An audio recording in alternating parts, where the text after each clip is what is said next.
Hey, everybody. It's Tuesday night and it's That's Cool Drink. I'm sorry I'm a couple of minutes late. Um, as I was getting ready to kick Andrew off of the main part in our little intro portion, I slammed shut my laptop and it rebooted itself. Um, sorry we're a little bit late, but it's That's Cool Drink, y'all.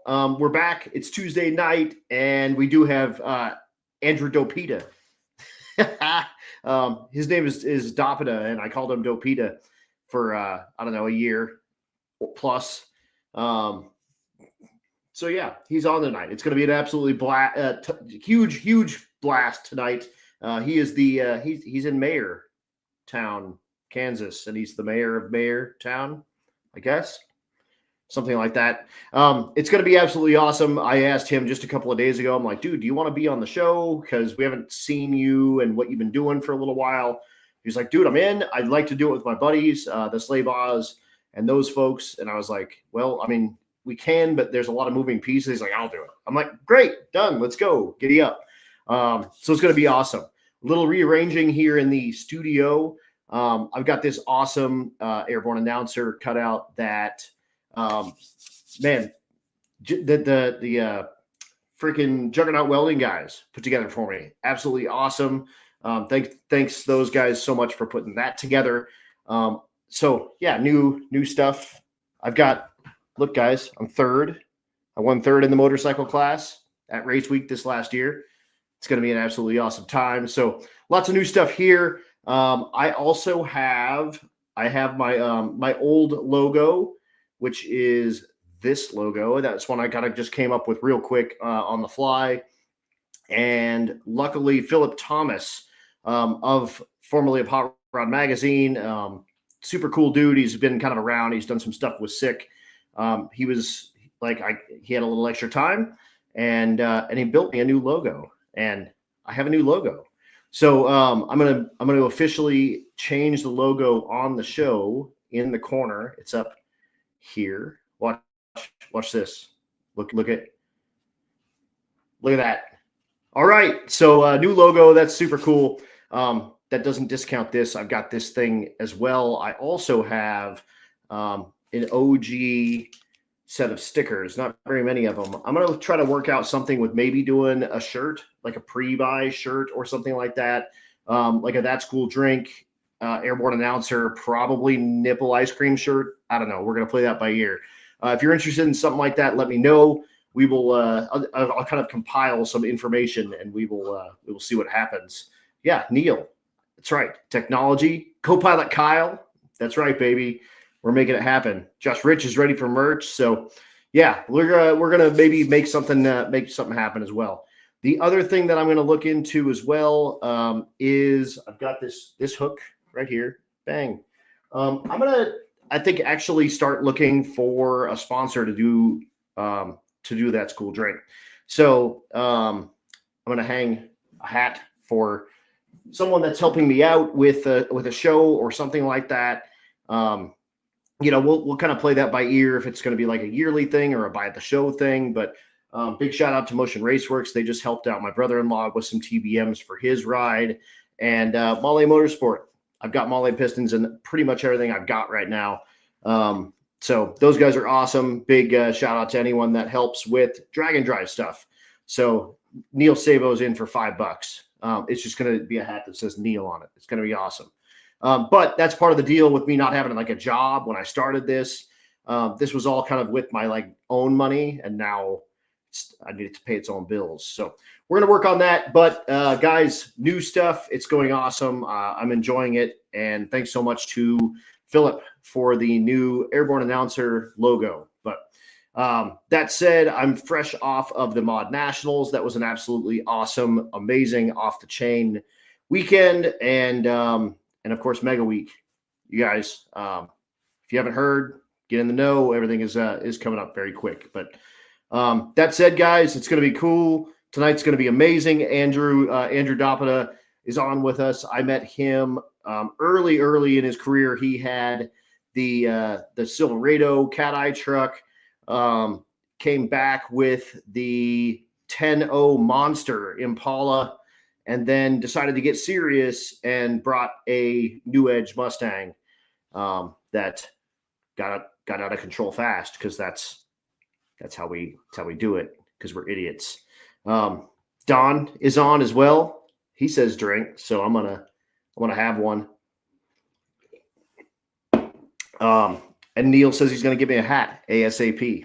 So guys, this is gonna be absolutely awesome. Michael Narks says that this dude has an unbeatable 12.0 average, and Ryan Morris tuning in, dude, fresh off of Southeast Street and Yeet as well. Congratulations to all the folks that just made it back with that. Those cats put on a hell of an event. So Ryan duking it out there in his S550 Mustang. But that said, guys, thanks so much for tuning in. It's going to be an absolutely awesome night. Andrew Dopita is going to be on very soon here, and let's just do the countdown. We'll bring him right back up. Thanks so much for tuning in. That's Cool Drink. Let's get it kicked off.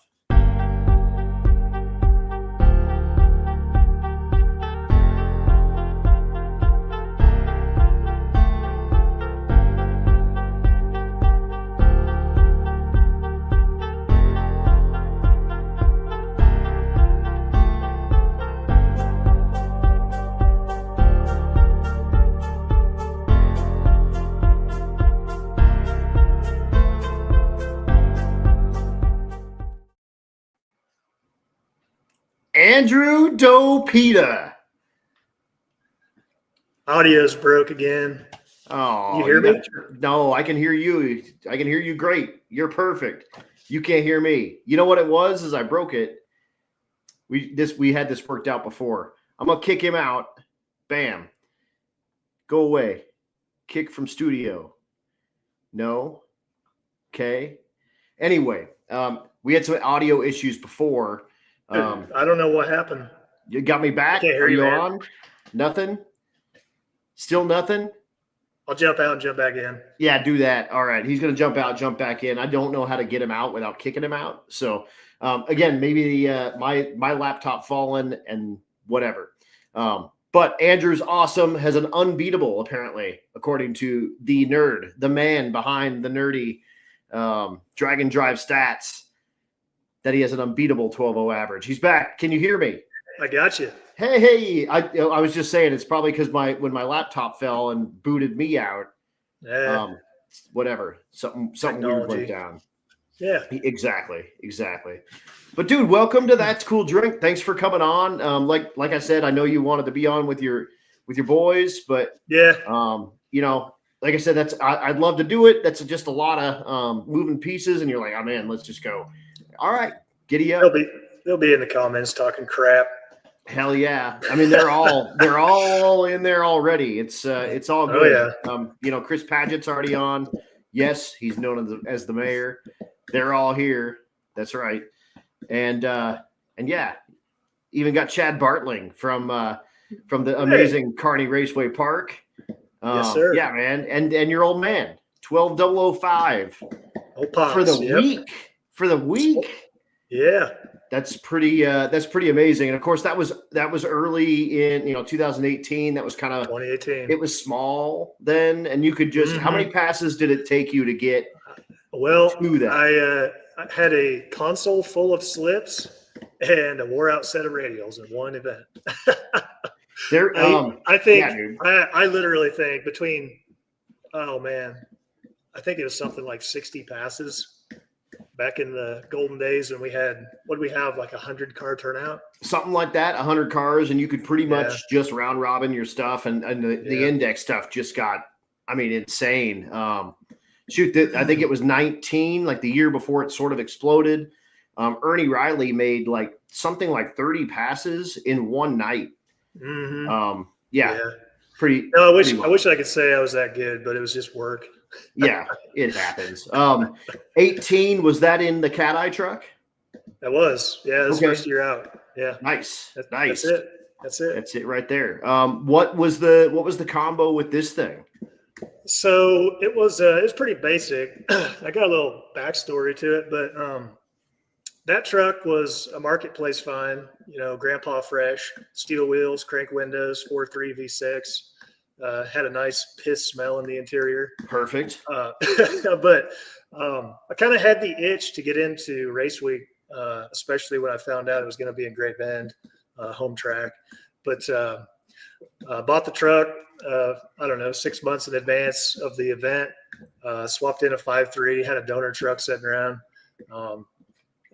Box stock Board Warner S475, 4L80 out of a 3/4 ton, just basic stuff. And, being no roll bar, had to target the 12.0 deal, which was actually super dumb luck. Like, we got the truck together, made it to Great Bend on day one.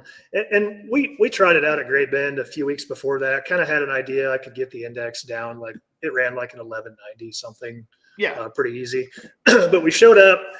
I had no intentions of being that competitive whatsoever. First event, first drag week or race week. And it was on the first pass, and I'd have to look back, but it was something like a 12.004. And that immediately just ruined the whole week. Like, right. You're like, well, now I've got to stay here all day. And then there was John Perks and Sarah Thorpe. Mm-hmm. And we just duked it out all week, wearing out cars. It was ridiculous. Yeah. Oh yeah. Yeah. And I mean, you came back and did it again in the 10.0 class with the Impala. Yeah. And you got pretty good at index racing that junk.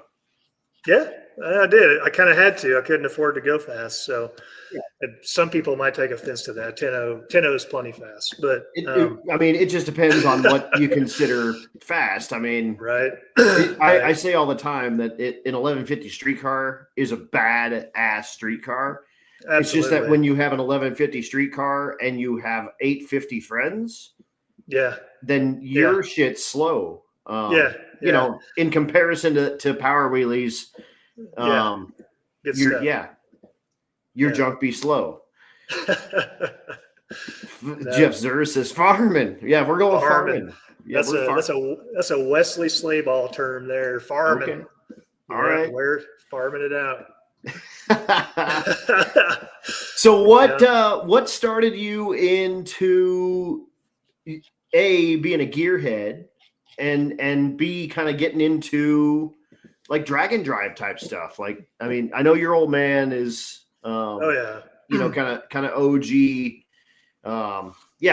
actually gave it a real good moniker to my CTSV, and I had it when I had it for sale when I was sick of it for 5 seconds. And he was like, "Man, I'd buy that because it's a steel fist and a velvet glove." Yeah. And I was like, absolutely. that's some like cool old school hot rod guy stuff.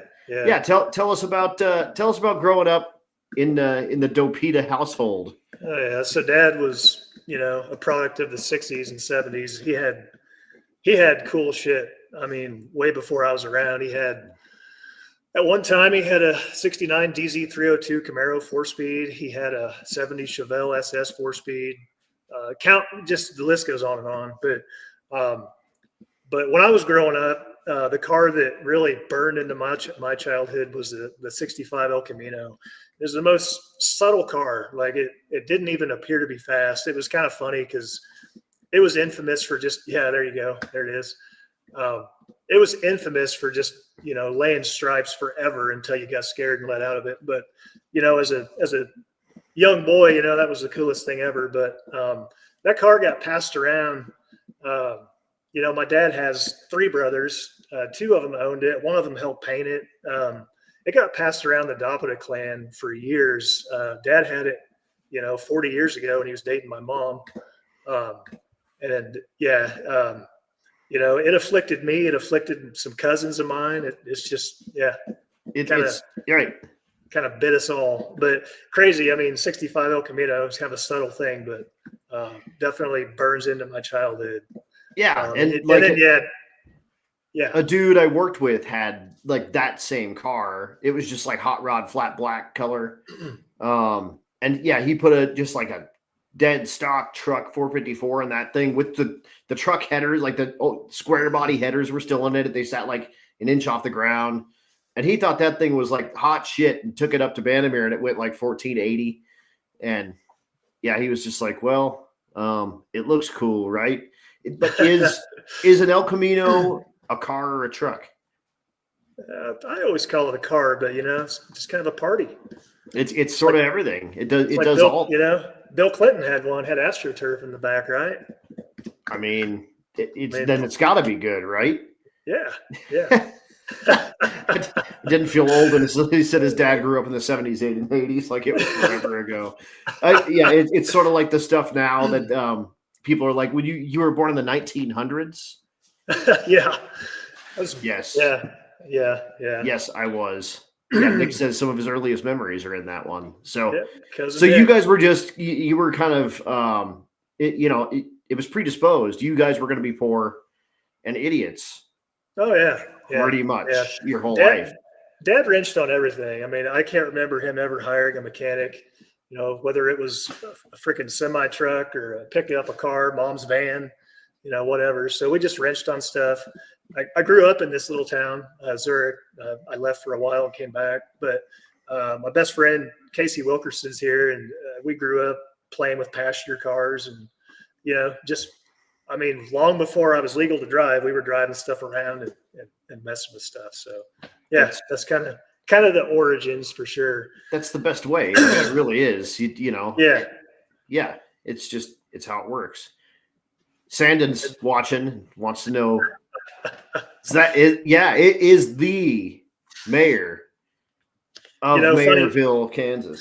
Funny you say that. The actual that El Camino did leave the family. Dad sold it, which I can't be mad because I've sold everything I've ever had. But that car sits like, I don't know, 100 yards that way, and is owned by the real mayor, the actual official mayor of Zurich. So kind of a coincidence. So when you run for mayor, maybe you should just make it the mayor car. When you actually run for mayor and dethrone that guy, you should say, you should sell me that shit back. Oh yeah, absolutely. That's going to be the deal. Austin says you must have swept up a little bit. Well, I grabbed the forklift and moved all the shit right over here where you can't see it. You can't see it. Yeah, that's how it works. It's all good. So what tell us about your first. Like, what's the first car that you owned? I'm going to take a little bit out of the Clutch Burners podcast here. What are their questions? What's the first car you owned, and what's the first car you modified? So my very first car that I actually bought and owned was a third gen Camaro, and it was a total pile. A bunch of them are. But I guess, what got me into what I would say modern day hot rodding, my buddy Josie Steeples in high school, which I have no idea what our parents were thinking, but we went to, I don't know if we were juniors or seniors. I don't know if we were even 18, but we went to Detroit, Michigan, and bought a Marketplace 4th gen F body. Josie did, stick shift car, and that thing. And he had a series of F bodies after that, 4th gen cars that really got me into the LS stuff. And I went out after I graduated high school. I went to Wyotech, learned automotive trade, was working at a Chevy dealer in Hayes. And once I had a few coins in my pocket, I went and bought one too. And that kind of got me into, here in Zurich, you modify a car, you got a trailer at 5 hours to go get a tune done somewhere. So I just bought HP tuners, and that's really how I learned what I'm doing today. We're talking 2009-ish. Okay. So that's where I got started tuning EFI. And during that time, Dad had a couple bracket race cars, a couple 10-second cars, one of them being the Impala that we'll talk about later. Had a Nova, but so the 65 El Camino, when I came back from Wyotech, was actually, Dad said that was mine now. And I went and bought the Camaro, went all the way to Las Cruces, New Mexico, bought the 4th gen, and come back. And he's like, well, I guess you don't need two cars. So didn't get the title signed. That one's mine. Yeah. Yep. So it went back to Dad. And yeah, like I said, I can't be mad. I probably would have sold it by now too. I hold on to one woman and deal a lot of cars. So a lot of cars. That's my philosophy. That's a good way to be. A lot of people go the other way. And right. There's nothing wrong with that at all. So 4th gen Camaros, man, and LS Camaros, it sounds like. So Josie got me into that. I had several buddies in the Hayes area who went to Great Bend. Jeff Czar, Jason Williams, the Slayball brothers, who I didn't know real well at the time. I knew Sean real well at the time. He had a badass the Trans Am. He still races. He's had it forever. But back when I was 19, that thing was awesome. I think it was a D1 Pro Charge stick shift car, and he broke it every second pass. But it was just violent and awesome. Sandon says my wife is the banker. Yeah, he's right. Yeah. But anyway, a whole group of us had all had Force GNF buddies. And then, some time went on. Josie moved off, made something of himself, and he wound up going on. He was in the Des Moines area and met up with John Puckett. He went on Drag Week 2013, I think, with John, and that tour went out east. And I was talking to him after that. And he's like, "Man, we got to do this. Like, you're gonna love it." And, Dad had Hot Rod Magazine. I kind of knew what it was. It had been going on since like 2005, I think. Right, something like that. But, I didn't really know all about it. I hadn't participated in it. But so Josie had this 78 Datsun 280Z car that I think it started. I went with him to get it down in Arkansas. And then it was kind of a project for a number of years. It saw a few different powertrains. I think it was a nitrous car for a while. Mm-hmm. But he did a turbo 5.3 and a stick shift in the thing for Drag Week 2014 and got me to go. Yeah, my sister Ashley had a 4Gen too. You people are playing on my ADHD like I'm going to be all over the place. But that's all good. Anyway, Josie got me to tag along. I co-piloted Drag Week 2014. And that just set the hook, man. That event was awesome. It went through Great Bend. Mm-hmm. So obviously, home track deal, I had to do it. But I think it started and finished in Tulsa, if I remember right. But I spent the week with Josie, tagged along with John Puckett in that badass Coyote Capri. Yeah, the stick shift Coyote Capri. Yeah, I think the first car that made me appreciate a Coyote, which that was 2014. Those engines have been out like 2 years. Like nobody had done that yet. Yeah, he swapped his stuff super early, and it worked real good for a long time. It was on like a factory computer and stuff, and that thing still has synchros in the transmission. And if you know about shifting stick shift stuff, like I think Bill Armstrong picked up somewhere in the neighborhood of 0.6 of a second putting faceplate to his car. So Puckett's car runs like 850 with synchros. So like his shifts take like 0.1 of a second each times 3. So I mean that's 0.3 of a second just in shifting time. It's pretty amazing when you start breaking it down like that. With an automatic in that car, that's like an 8.0 car, and it's like a bubble back early 80s Capri. It's absolutely awesome. I've had him on this show. Really, I'll have to catch up with that one. I didn't catch it. It's a good one. It's so good. And he's also lost like a full. Oh yeah, the dude like transformed himself. Yeah. And in 14 he was still big, John Puckett at the time. So yeah, dude. But 14 was sort of the jam. That was my first one as well. I had the Malibu in 14. It was Matt Frost's first one. He brought the Hulk. Yeah, dude, a bunch of us, like, because it came so far west, we had the same idea. It was typically always in the the Midwest, which is closer to you, but still it doesn't come through your backyard. Yeah. All of a sudden, dude, I mean, Great Bend to me is in my backyard. I'm in, let's go. So yeah, 14 was a pivotal year for Drag Week and for a bunch of drag and drive dudes. That was the year Larson debuted the S10. There was all that heat with him and Bailey. Matt had the Hulk there, first time I'd ever seen that car or heard of Matt Frost, to be honest. Yep. Joe Barry, Gary Putnam, which was his like first and last drag week. Yep. Frank Saponaro had that beautiful orange. That like copper colored. That Nova. Yeah. And he ran it like he raced it on like 20-inch wheels or something. It had like 20-inch drag radials on it. That thing was wild.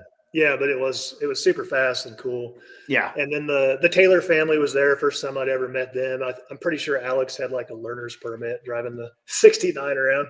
Yep. But yeah, that sticks in my mind too. Hell yeah. But yeah, we did that deal. We made the whole event. He wound up throwing a rod or something on the last day. But we did make the whole event. I was glued to it, to the point that at the time I had a very nice driver of a car. It was a 68 Camaro.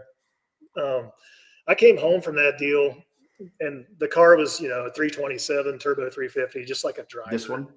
Yeah, there's another picture of it too, but yeah, that's the one. But yeah, I came home and there you go. There it is. Not a bad car. Nothing wrong with it until I got a hold of it. So I was all excited. I've been around Tom Bailey, Larry Larson stuff, checking all these pro mods out. Yeah, and like all these like great, like bigger than life dudes. Yeah. So I'm like, what was I? Like, I would have been like 24 years old. Take a freaking Sawzall to it. Like in my mind, it had to be back halved. It had to have all this stuff. I wanted a stick shift car. I bought a brand new crate T56 Magnum. Like Dad had some big block parts laying around. There you go. So in hindsight, should have put the big block 6-speed in, just put Caltrax on it and sent it. But right. I cut the whole trunk out. Thought I was going to build this badass chassis car.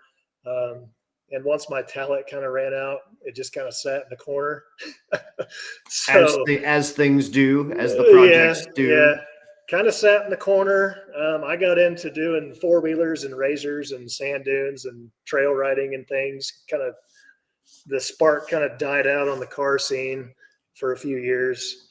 And it wound up, we had to move. We moved in 2017 and it had to go at that time. So it's not far from here. I'm considering buying it back, but does the mayor have that one too? Maybe you can make like a deal with the El Camino and the Camaro. It's actually my brother-in-law, so it didn't go too far. But yeah, I know where it is. I can find it. It still looks just like that, actually. So just this still. Vince says, yeah, it looks just like that.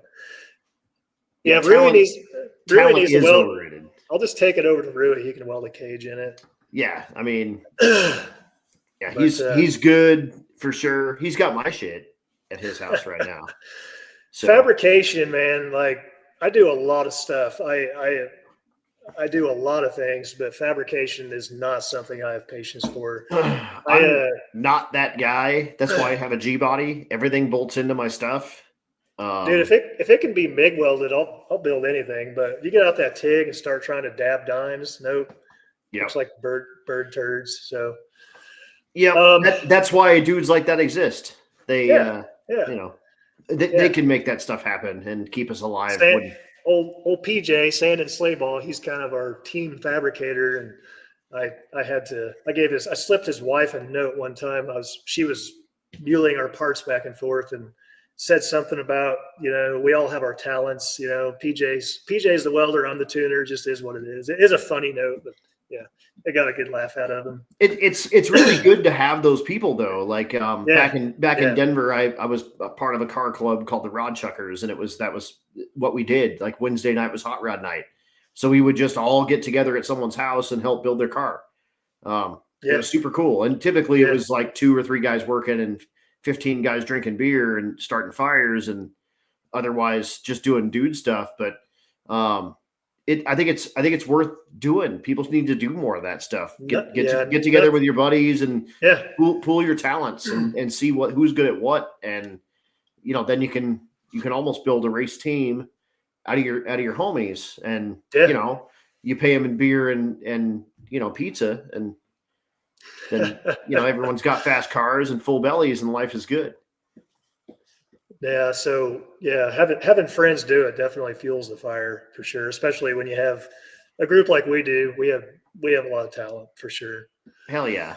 So and you said you got into like HP tuners in like 2009. And you just sort of started making that your thing. And like you're doing that as one of your like 17 jobs now as well. Like you have a dyno, you're tuning stuff. And I guess, get to that real quick? Like just Yeah.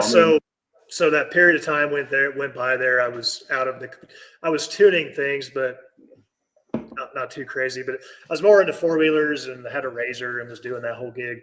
In 2017, my cousin and I went in together on this chassis dyno and put it at his shop. Got me started on chassis dynoing stuff, which really like that thing took off like crazy. I had to pull my Facebook page down like in a week because it was just insane.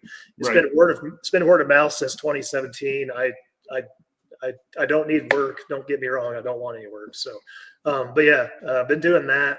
So that's been 2017. Let's do some math. 8 years of doing that. Yeah. Ish 7. But anyway, so in 2017 that happened. I was kind of getting hot to trot to get a car again. And then that was the year a couple of local dudes, Dalton and Jameson Mick did Rocky Mountain Race Week 2017. And that just totally reignited the whole drag and drive flame for me. So I went and the Micks have they've got the Gremlin, right? No, the international truck.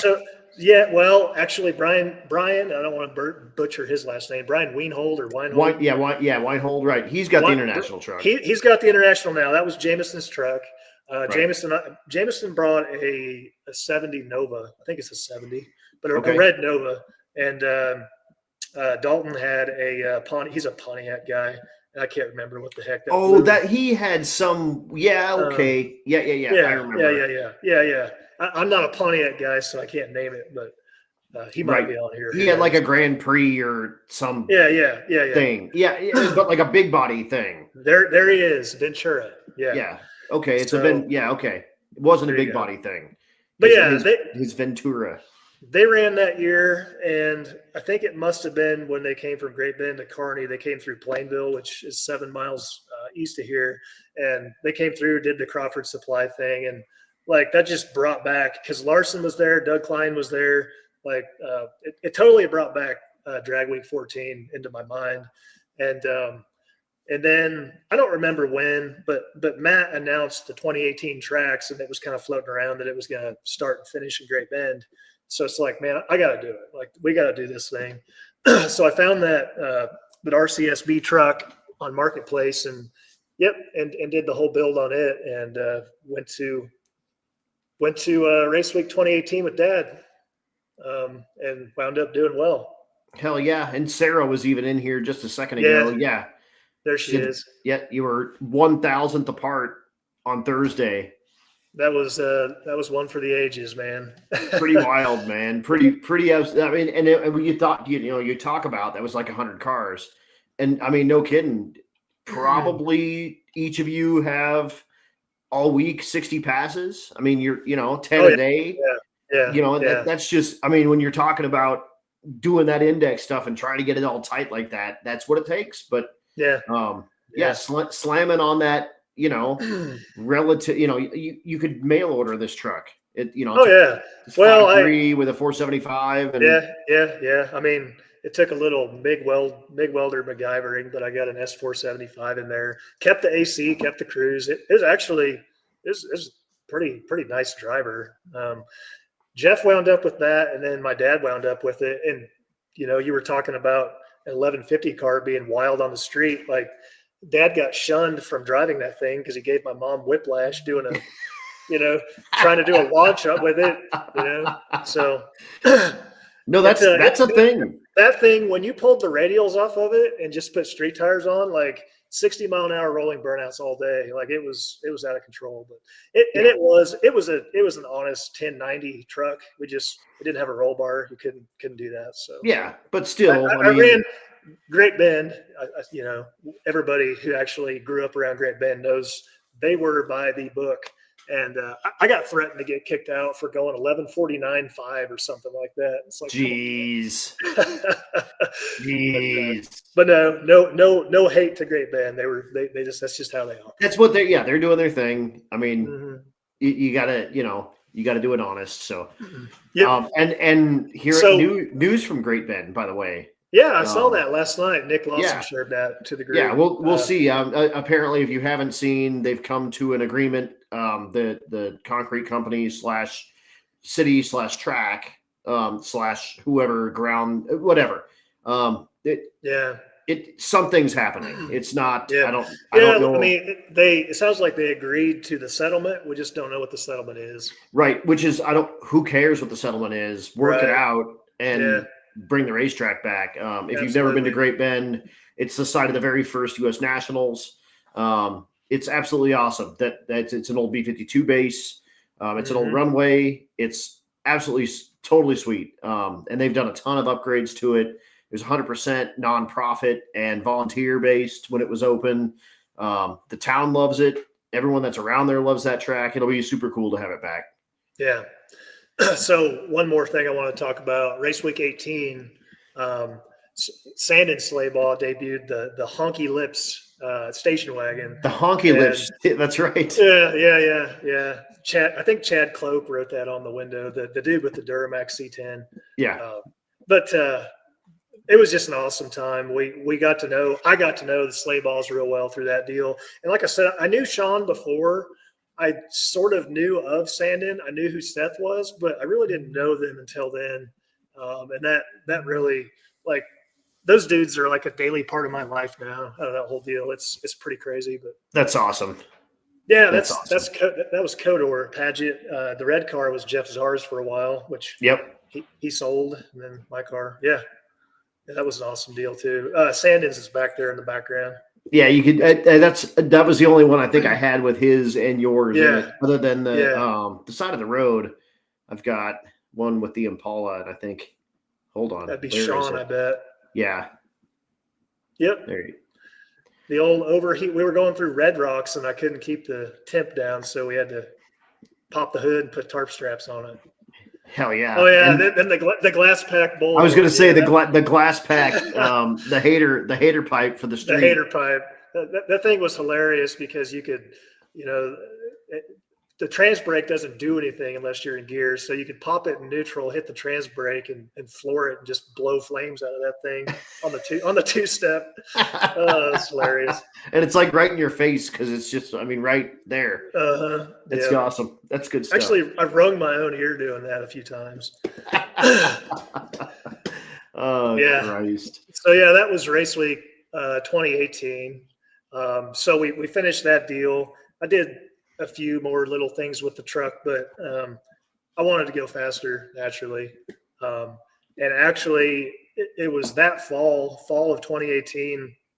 Terry Gasper, a guy, kind of a family friend over in Victoria, he bought Dad's that Impala, the blue car, from Dad. I don't know when. He probably had it 6-7 years.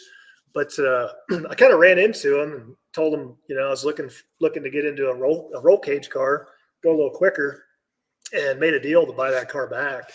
And it had a 14-to-1 small block in it. Like, interior was gutted out. It had a 5-gallon fuel cell in the back. It was a bracket race car, and so I got it, and just kind of doing it on a budget.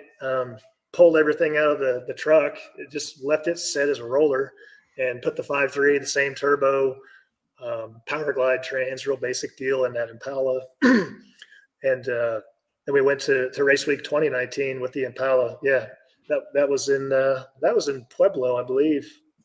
Maybe. I don't know if there's trees at Pueblo. That's in Kearney, I bet. I think that's Kearney. Yeah, I think that's Kearney. Yeah. Yep, that's Race Week 2019. That's Pueblo. You're right. Yep. No trees, flat. Nothing. Just nothing. Get what you get. Yeah. So Race Week 2019 was super cool. Sandin brought out his car instead of the wagon. I think Sean brought out his car, but Seth didn't. I could be wrong about that. But we started in Pueblo that year and had an awesome drive from Pueblo to Bandimere, except for the part where the car had like a 14 wide slick on it when I got it, and it only had a 12 wide wheel, but I didn't know at the time that you could put a 275 radial on a 12 wide wheel. So I bought a 14 wide DOT radial for it, and we made the drive on them. And got in some rain and bounced it off a few curbs going down a mountain road. It was dad was yelling at Jesus, and I was grabbing a whole lot of steering wheel. Right. But thought for sure I KO'd the quarter panel because we hit it hard off of a curb on like a bridge, and like stopped, got out, and I was scratch on it. Wow. But we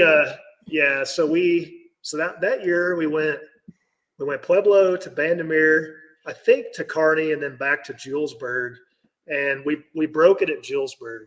So it was like the worst place ever to break. It's like the best but the worst, because the people at Julesburg are awesome. That dude had a shop, had a lift, like shop and lift, and he'll let you use the tools and stuff. Yeah, so that whole deal, and man, I feel bad. I can't remember the name of the dude, but this guy brought me a Power Glide. He had one with him, like amazingly, because I was already looking at every marketplace, Craigslist ad everywhere. Right. Shattered a planetary set in the trans, like there was shrapnel everywhere in it. You couldn't salvage hardly anything. But anyway, found a Power Glide, and we didn't realize that it had already been pillaged by some dudes. No. Yeah, so like they got in it and tore it all apart and took something out of it. I don't know what, but at the time, Power Glides are like the easiest thing ever, but I didn't know what I was doing. I hadn't worked on one before. Right. But put this trans in, got it all done. Car wouldn't move, pulled it back out.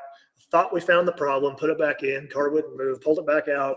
And I think that's when Dad and I met John.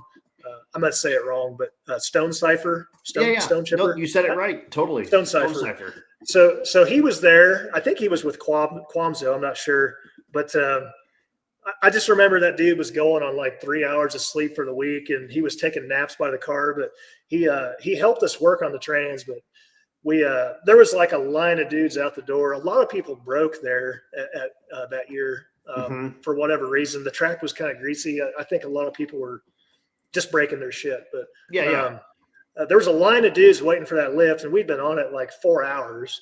So wound up feeling kind of pressured. We threw in the towel. Conceded that one. Got a ride back to Bandimere, which that was another thing. Like, what do we do now? How are we going to get to, or I guess Pueblo? Right. And Tina Pierce was there that year. They were putting heads on the truck, or head gaskets on. And a dude named John Black with MS3 Pro, he was there because of the Pierces, and caught a ride with him.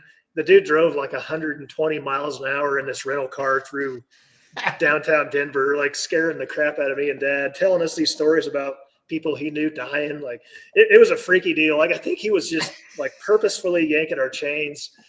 Yeah, Daryl, I'm so sorry, man. I've met you so many times and I couldn't think of your name. Daryl Cole loaned me the Glide. Yes, totally. That's right. Yeah. Totally. Anyway, got back to Pueblo, woke up at the hotel the next morning, and that's when we met Stuart Clifton. Gave me a ride out to the track. Great dude, the white Camaro. Yep. So we met a couple cool dudes for that whole deal, but we didn't get to finish 2019.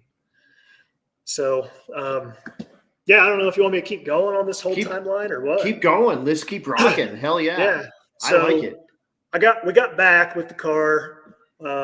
I fixed the Power Glide. We kind of Matt was doing those Fallout No Prep event deals. He did one at Kearney, and then he did one at Julesburg, and that was kind of our redemption. Me and Casey went out to Julesburg with the Impala that same year, and we won hard tire kind of by default because there wasn't enough car count, which I still brag about the trophy. But we were on the hard tires, and Matt's like, sorry, man, you're going to have to run an index. So I slowed it down to 750. I think we took second in 750, 8th mile. But cool. Like the car was all over the dang track with hard tires at Julesburg. But that was kind of our redemption there. And then after that deal, I got a little bit more serious with it. The car, with the Glide and the Borg S475 was struggling at Bandimere to run the 10.0 index. And to do an index effectively, like if you can beat your index by at least half a second at every track, like that's the ticket to doing an index. So 100%. That was always my move, is if I can make it run half a second faster, even 3/10 faster at Bandimere. Yeah. than when you get to Kearney or anywhere else. And obviously I live close to Vandermeer, but that's the key. You got to make the thing run the number everywhere. Yeah. So it was still the stock bottom end 5.3. I put a little bore camshaft in it and it was a VS S485 billet wheel deal. Really woke it up a lot and put a turbo 400 in it, which the car was like 3,900 pounds. It needed a low gear. Yep. Yeah. So we did that and went back to Rocky Mountain Race Week 2020 the next year. That like 2020 was like, that one's for the books. That was hands down my favorite Rocky Mountain Race Week by far. So like that was the year all the COVID lockdowns were in place and like this group of freaking outlaws come rolling in with, fender exit exhausts and all the COVID Karens were, hiding with their masks on everywhere in Denver. It was so hilarious. Yeah. We totally did. We went through oh, dude, we went right through Manitou, and there was a roundabout, and everybody's circling the wagons, and like all these yuppies are like, what in the hell? Like these rednecks are taking over the town with like shit like this. Yeah. Oh man. And like Vandermeer was fighting with Jefferson County, and we went right in front of the Jefferson County building and everything with all of our and we had a lot of cars too because it was the only thing going. It was everything had gotten COVIDed out. Yeah. Like Race Week was like on the map that year. It was crazy. Everywhere we went, the stands were full. Like it was insane. But yeah, and it was people needed to get the hell out of their houses. Oh yeah, they just needed definitely. To. Mm-hmm. So that big reason that was my favorite year too is Jeff Czar came. He brought the Donald Trump limo. My buddy Casey co-piloted that year. Dad co-piloted the first 2 years, which was awesome. I don't want to put that down at all, but Casey's my buddy. He came. It was kind of a dude deal, Chris Padgett came that year. Seth, Sean, and Sandon all brought their cars. Like it was just a whole group of us. So yeah, hands down my favorite year. But yeah, I don't know. No, yeah, totally. And then you decided after 2020 that you not wanted to even go faster because that's what we do because we're idiots. And you slapped yourself into a Mustang. Yeah. I have to add because my cup setting here. 2020 was also great because I beat Sean Slayball in the 10-0 class. So we were. Oh shit! What did I do? Are you still fine. There? Yeah, we're good. Oh, I slammed that down on my laptop. Now I can't see you. Oh no, I can see you though. My screens are dead. I'll keep going. But that's anyway, okay. We can see you. 2020 was awesome because Sean and I were back and forth, just like me and Sarah Thorpe were in 2018. Like it was, he'd lead me by 1,000, and then I'd lead him by 1,000, and it went back and forth. But yeah. Dude, I wish I could see you guys. Like I know what the heck. Maybe just leave and come back again.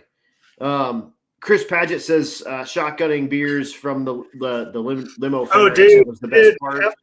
You have to show that picture. I've got it. Hold on. Can you still not see me? No, my screens are black. I'm trying to get it to boot back up. Yeah. What it did. Crap, where is it? I just had it up. I was like, what is that? It's all black because it's dark. And there's a great picture of they were putting beers in the bullhorns of the limo and fired them out. So that limo and Jeff, I think that was a marketplace find that Jeff got somewhere, but he bought that limo, and those 80s Cadillacs had like this plastic filler panel that go between the lower front fender and the bumper. Right. And they were both missing because 80s plastic brittle crap breaks out. So it had these perfect holes on both sides behind the bumper. He's like, we got a turbo bullhorn this thing. So that's what he did. He put a 5.3 turbo deal in it, bullhorns out the front. And at some point along, the hotel parking lot parties, somebody figured out that a beer can fit inside one of them bullhorns just perfect. So And so the rest is history. the rest is history. Yeah. Yeah. He wound up. So that's Mark Barnes' car now. He sold that to Mark. Yep. Yeah. And Mark's done some stuff to it, and I've had him on as well. Yeah. So yeah, it's that thing was cool, and it Mark brought it back and rode with all the 1320 guys in the car. That was Jeff. Was that Jeff? It was actually Jeff. Yes. All right. Yeah. Yeah. So it was super cool. That car is absolutely badass. So yeah. If I wind up losing you, I'm sorry. That's okay. If you want to just turn it off and turn it back on, you can do that too. I bet it'll fix it. Black screens. Yeah, just jump out and jump back in. Oh, I would if I could see. Oh, here. Oh yeah. Yeah. You pretty much gotta start all over, don't you? Yeah. Give me a minute, man. I'll be right back. That's all good. It's all good. While he is talking or getting his stuff squared up, I just wanted to mention that I am filling up my 2025 calendar with all sorts of announcing type stuff and whatnot. So, he jumped out. There we go. But lots and lots of stuff coming up. I pretty much have filled up September. I did get a little bit of insight on race weekend, which is going to be like race week, but just for a weekend. Likely going to be that first week in September, 5th, 6th, 7th kind of area, probably Pueblo. So plan on that. I don't know exactly any of the plans with anything or whatnot. Probably be a race sort of thing. Laid back fun times. But I've got that going, and I just actually got laid down with FM3, Raleigh Miller, who was the NMRA and MCA like head honcho manager guy, hired me to come on and help with FM3 for both Mo Party. Hey, how are you back? Hi, good to see you. See, being proud kind of bit me a little bit. It happens. Gotta be humble. You got to. It's part of the deal. But I just got hooked up with Mo Party and Ford Fest, both at Bowling Green in September. So my September is off the chain. Going to be off the hook. But anyway, Andrew's back. So yeah, karma, Josie says. Hell yes. And Nick says the old Camaro was running laps with you guys in the 10-0 class too. Yeah, Nick was there that year too. I'm sorry, dude. Yeah, I'm trying. Yeah. So Nick's a part of our little clan as well. So another thing about Race Week 2020 is Jeff, being the social butterfly that he is, started this group chat, and it has, in 4 years, it never went away. So it's like this freaking herpes on my phone every day between. So it's myself, Chris Paget, all the Sleigh Bros, Jeff, and Nick are all in this group chat. And yeah, that year really sparked off our whole little clan, and we do a lot of life together because of that. Pretty awesome. Hell yeah. And you guys are all kind of from like small town Kansas, right? Oh yeah. We met Nick at Great Bend. I think he's from like Sylvan Grove or something. Mm-hmm. But yeah, we're all in this little neck of the woods that you fly over. Yep, exactly. 500 miles an hour, waving, seeing you doing burnouts. Yep. So you decided I don't want to have a boat anymore, and I want it to be a little safer. Yeah, I want to go fast. That was a big thing. Was actually while I was trying to beat up on Sean in that 10-0 class, and that year was hard. You couldn't make laps that year, but I was doing everything I could to make laps. And the car was like 230 degrees when I went to make my last pass, and it was my last pass for a reason. The for anybody who doesn't know, if you buy an LS1 water pump that's an AC Delco, like a reman AC, not a reman, but like a new AC Delco, they have like this 4-inch soft plug that goes in the back. Yeah. And that thing blew out and just dumped. And if I'm being honest, like, don't shame me from being a drag racer, but I had coolant in the car. It just dumped coolant all the way down Bandamere. I was playing slip and slide. That car, it was a ladder bar setup, but it was all factory suspension on the front, factory steering box. The steering wheel's like this big, Right. and had drum brakes. So I'm freaking, trying to keep that thing off the wall, and it scared the crap out of me. And I wanted to go faster too, and I just knew that wasn't the car to do it with. It was heavy, it was big, it needed a ton of work. And I hated taking something that kind of worked and redoing it. Right. So I was ready to start over. And so the plan A was this, like, what was it? Like an 89 or 90 Mazda RX-7 is an FC Is car. that this? That's that piece of junk. Yeah. So that was Jeff's car. He had that for a number of years. I think that's how him and Chris met when he was racing that car down at Great Bend. But, I was going to 25.5 that thing. And then once my senses set in, like short wheelbase, total shit box. Like I decided that wasn't like, I didn't want to go 180 in something that I stick welded together. So right. I kind of started looking loosely for a roller, and John Coleman, who I knew of because I was kind of a John Bewley fan. Him and the tuner who likes to talk a lot of crap on social media everywhere, Scott Clark. Scott Clark.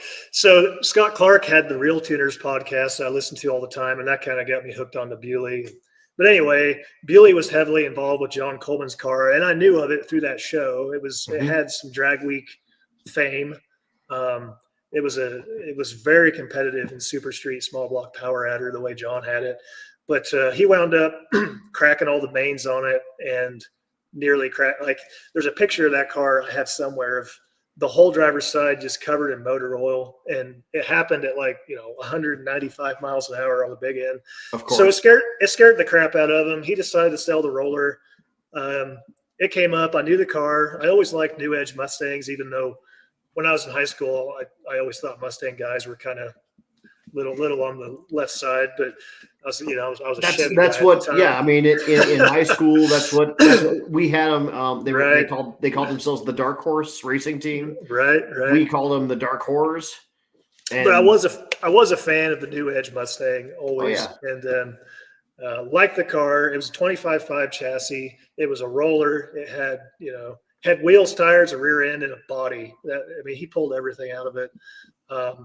So we made a deal on it. He had a badass trailer that I just sold to, God, what was your name, dude? You were just commenting on here.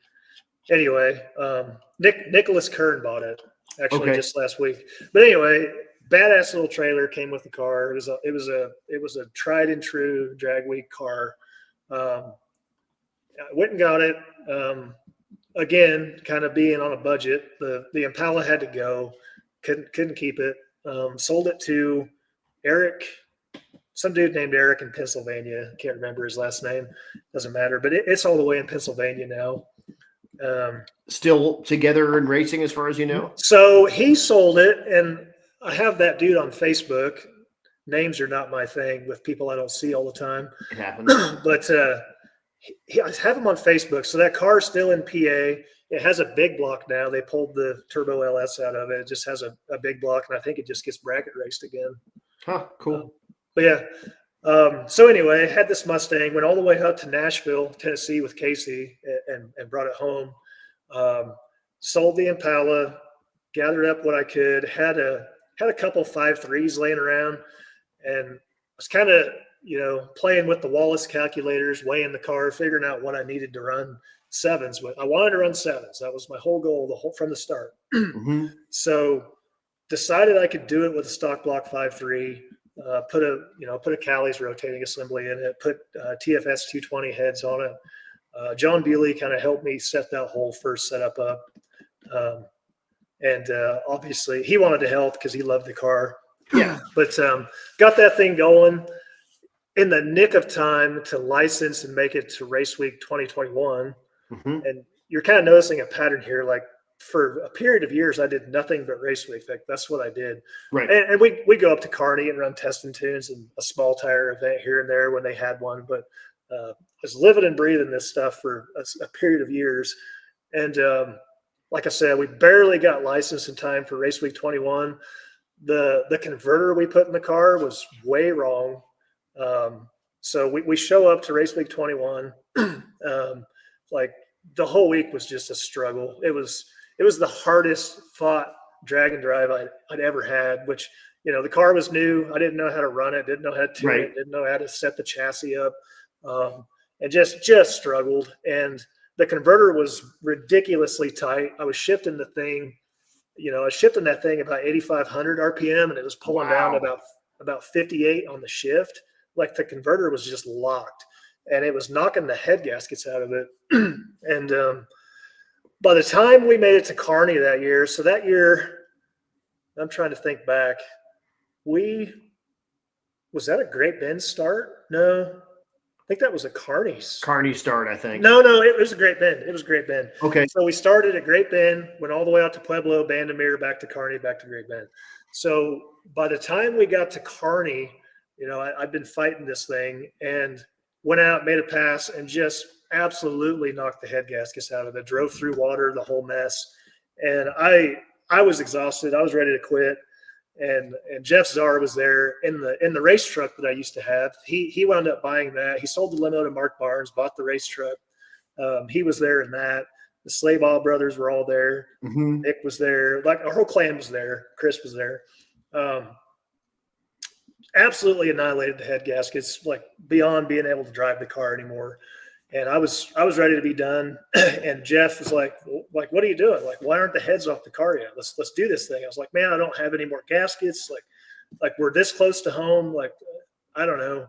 And I was that year, Cletus showed up I was an ultimate radial, which Cletus showed up. So he was dominating the thing.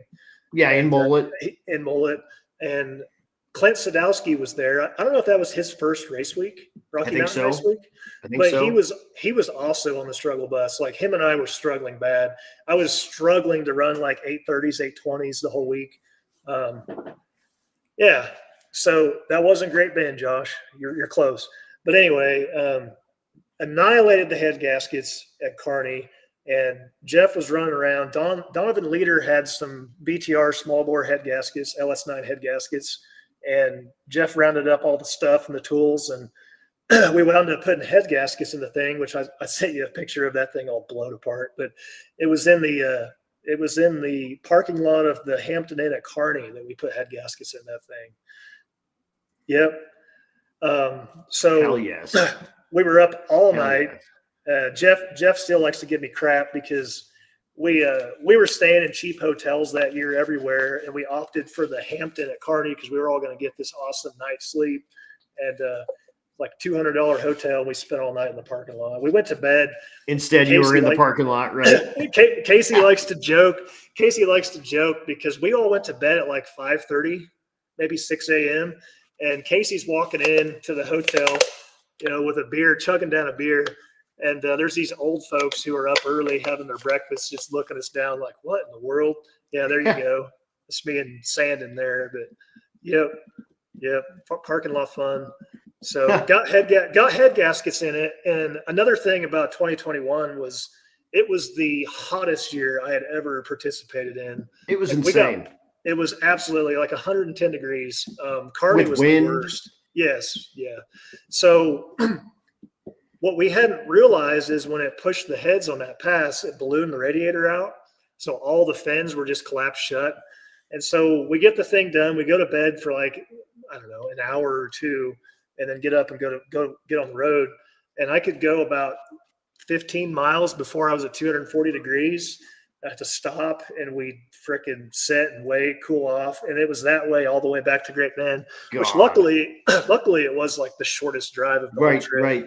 But it took us from like 8 a.m. till we got to Great Bend at dark. I mean, it was probably 8 or 9 o'clock of just 15 miles at a time. Jeff hung with us the whole time, which was awesome. And we made it, and we made it a good enough lick at Great Bend to hold second place. Cool. There's a picture of me, Cletus, and Sadowski is pretty cool.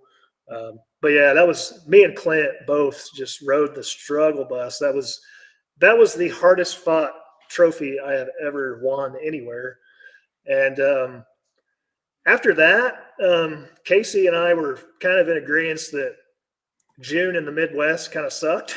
Mm-hmm. No shade to Matt. That Rocky Mountain Race Week is my heart and soul. Like that's where this stuff starts and ends with me. But we're kind of ready for a change of scenery. And yeah, and racing in Florida in February is pretty nice. So late 2021, after that event, Sick Week 2022 was announced for Florida in February, and I was like, man, February? I'd never been to Florida, and Right. so I was kind of Googling weather histories, and I find out that it's like 75, 80 degrees there in February in the daytime. Like, dude, that would be awesome. So I sold it to Casey. We sold it to our wives somehow, who, you got to keep in mind, I've got 3 kids who would give anything to go to Disney World. So yeah, you're like there. We went right next to it. Yeah. So my wife is so awesome. It's stupid how easy she is. But we went and went down to Sick Week 2022, and it was the same configuration. It was still the 5.3. Yeah, there you go. That's the Hail Mary there. It was the same 5.3 setup, had forced induction, twin 71, 73 still, which is what it had before. Mm-hmm. All I did was I tried to seal the heads up real good and took it down there. So we started at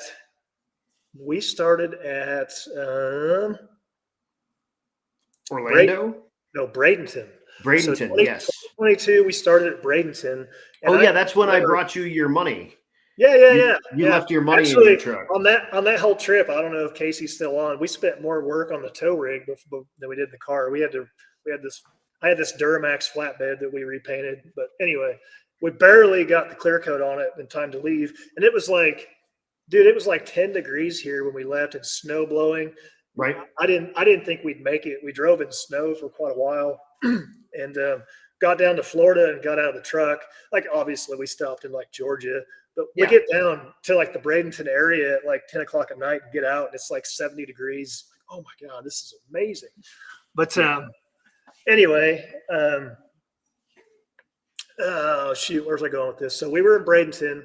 You got to keep in mind, so there's flies in here like crazy. I tuned a car this weekend and it like let them all in. Anyway, I had this car on Midwest tracks, Kearney, Great Bend, Vandermeer's. It hooks pretty good sometimes, but I think it was hot when I had it there.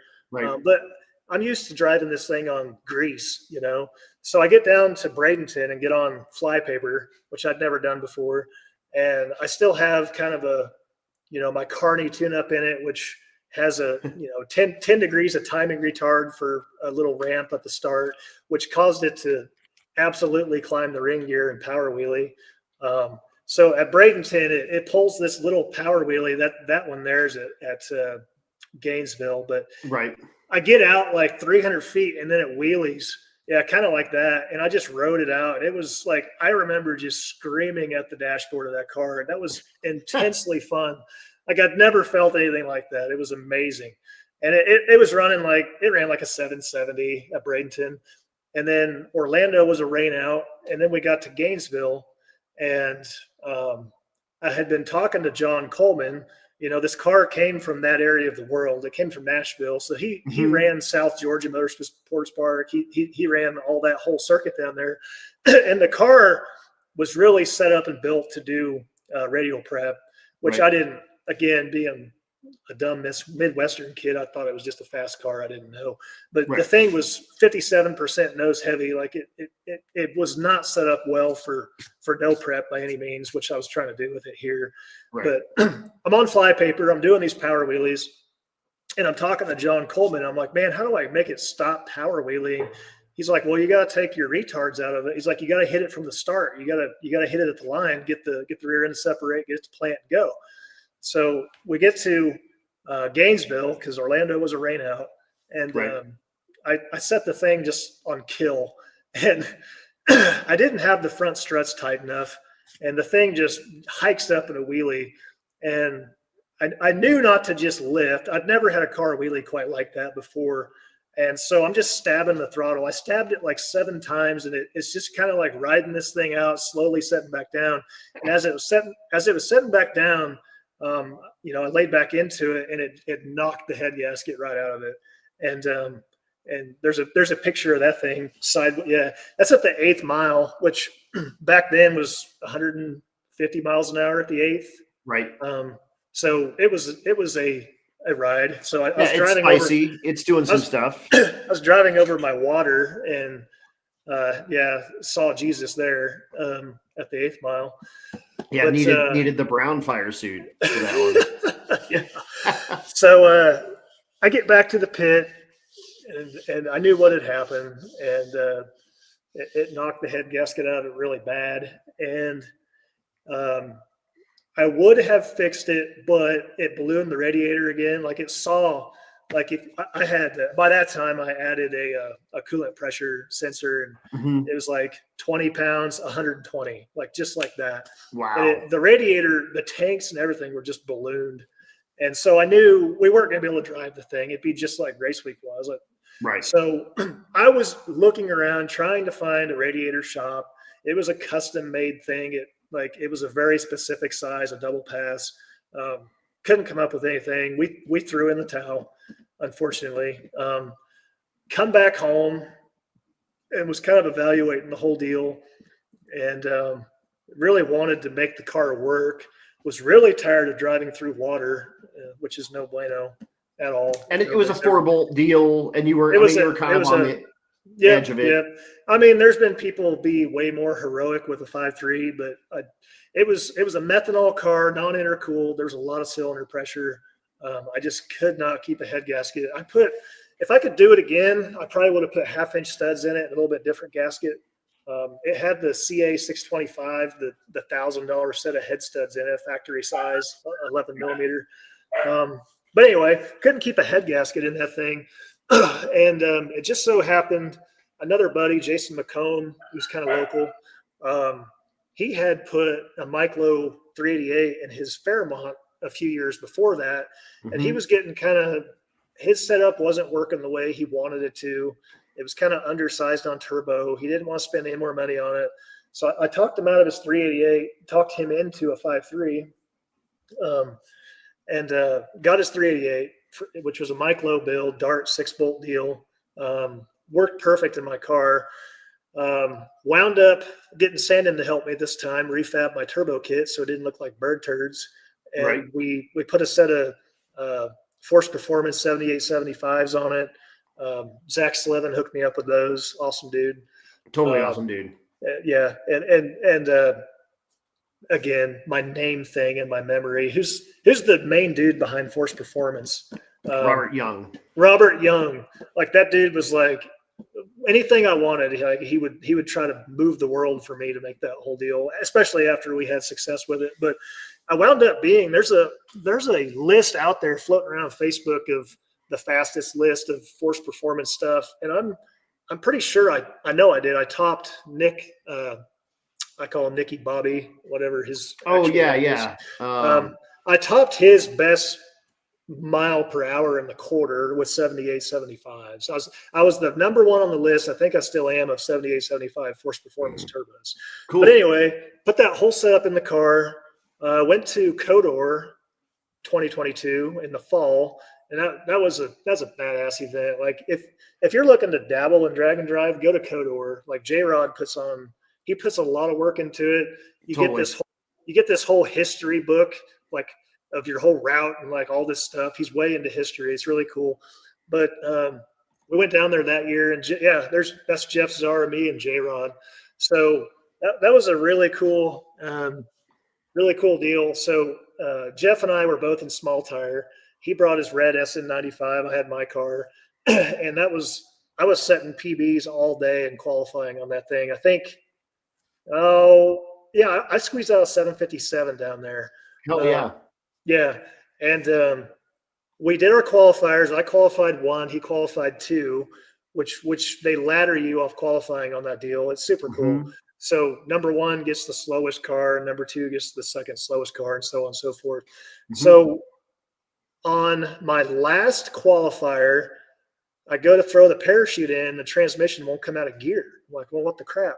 So I get out, put the parachute in, put it in low, and the thing's just bound up. It won't even move. Put it in high, it would move.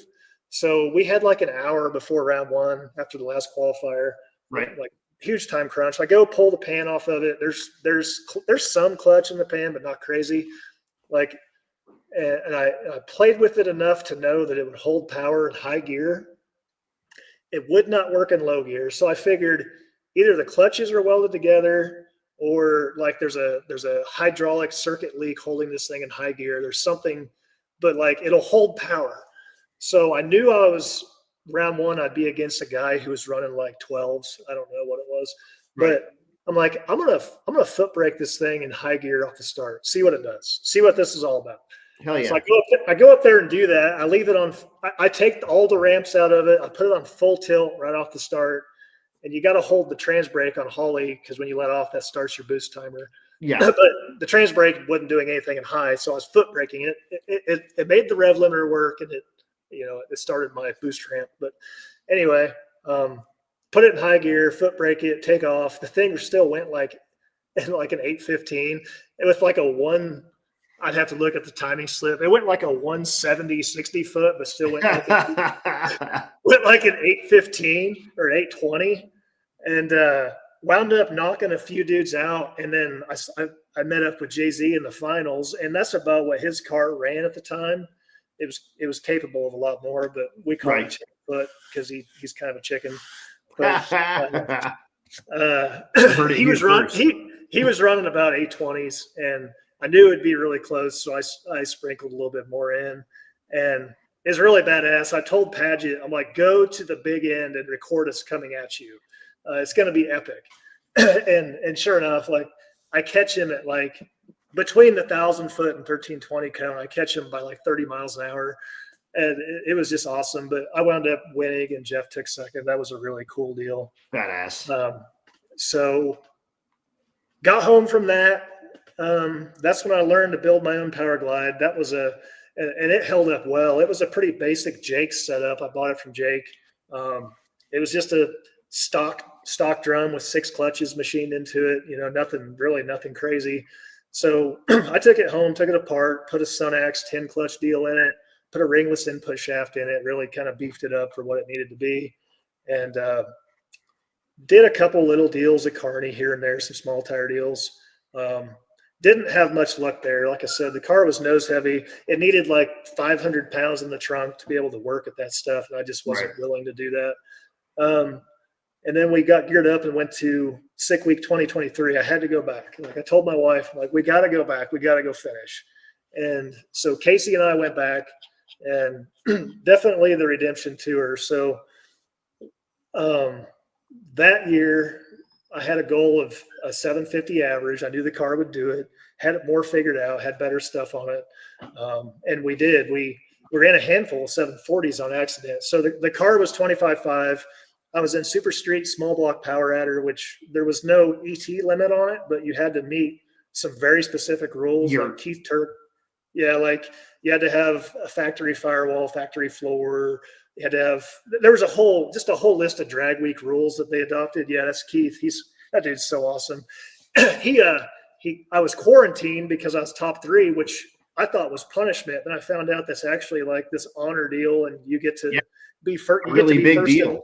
Oh yeah, you get to be first in line. You get to make the first passes. You get like this special parking area. But anyway, he walks up to me. I was walking up to watch somebody run, and he catches me. He's like, "Hey, are you Dopita?" I'm like, "Yeah." He's like, "You're in quarantine. I need you in quarantine." He goes, "Where's your car?" And I told him. He's like, "Well, what car is it?" I said, "Well, it's a white Mustang." He kind of looks at me. He's like, "Well, that's specific, Yeah. I told him what it was, and that's when he told me I had a Me Too car, which is hilarious. That dude's so funny. He is funny. I'm a big Keith Turk fan. Oh, dude, he's a riot. But that was him putting my quarantine sticker on.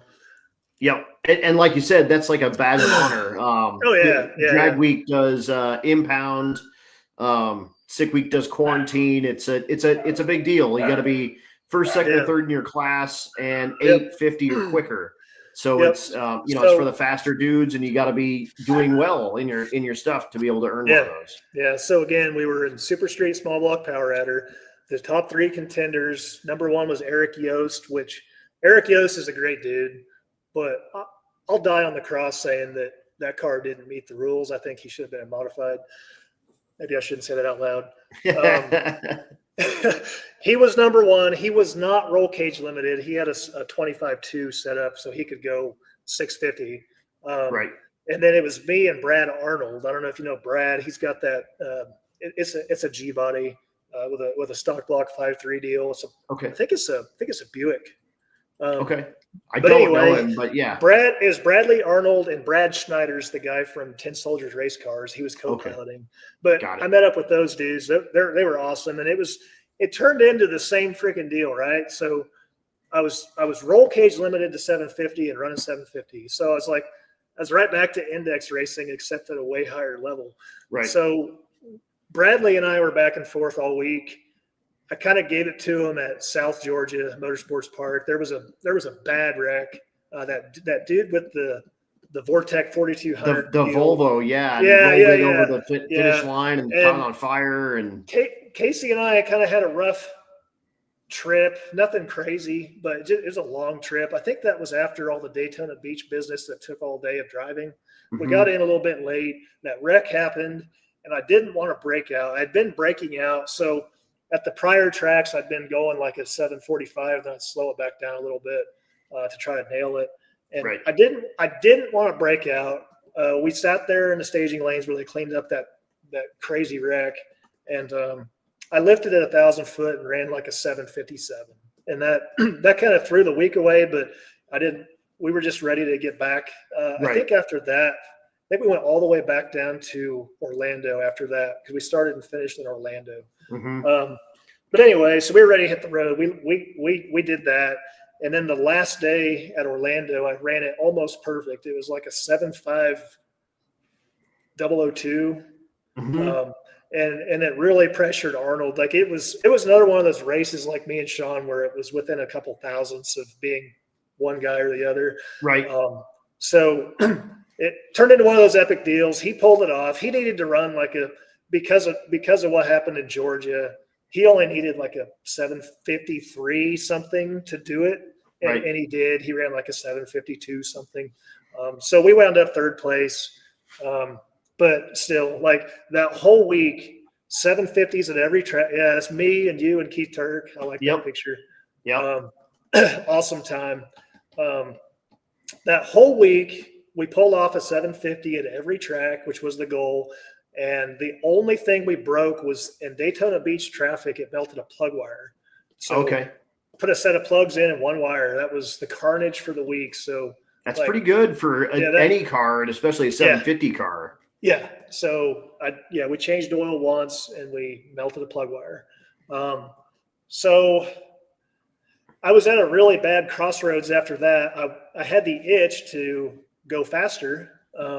The car, when Coleman built it, he put a lot of parts in it. Like he put the right size X braces in it on the door bars. And it only lacked a few things. And I actually had Eric Yost look at it in the pits. It lacked a few gussets and like a crossbar on the top to be a 25.3 or maybe a 25.2, one of them. So it didn't need much. And I was thinking about doing it, and I got to thinking, like, Mike Lowe told me, like, don't push those rods any harder than what you're doing. The turbos were about tapped. I was running 190 miles an hour on that setup at 3,200 pounds. And are those like steel? Is that a steel rod deal? Yeah, it had. It didn't have the Ultra Enforcers. It had Cali's rods, but they weren't the Ultras. Anyway, so it mathematically is like 1,700 horse on those little 78, 75s, which was crazy. Like, yeah, that's a lot. A lot of people couldn't quite believe it, but it did work really good.